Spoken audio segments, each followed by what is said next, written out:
अस्सलाम वालेकुम। आज की इस वीडियो में हम बात करने वाले हैं एक कहानी प्यासा कौवा। दोस्तों, अगर आपने अभी तक हमारा चैनल सब्सक्राइब नहीं किया तो प्लीज चैनल को सब्सक्राइब करें, इस वीडियो को लाइक और शेयर भी करें। एक दफा का जिक्र है कि एक कौवा था। वो बहुत प्यासा था। कौवा पानी की तलाश में इधर उधर उड़ता रहा लेकिन कुछ न मिला।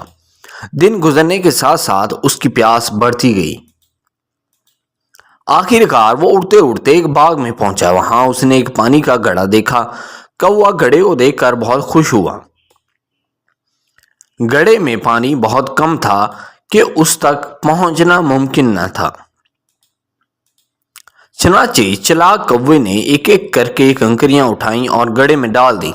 आहिस्ता आहिस्ता पानी की सतह बुलंद हुई और कौवा पानी पीकर प्यास बुझाने के काबिल हो गया। कहानी का इखलाकी ये है कि कभी हिम्मत ना हारें और रुकावटों पर काबू पाने के लिए अपनी जहानत का इस्तेमाल करें। इसका एक दूसरा भी इखलाकी सबक है, खुदा उनकी मदद करता है जो अपनी मदद आप करते हैं।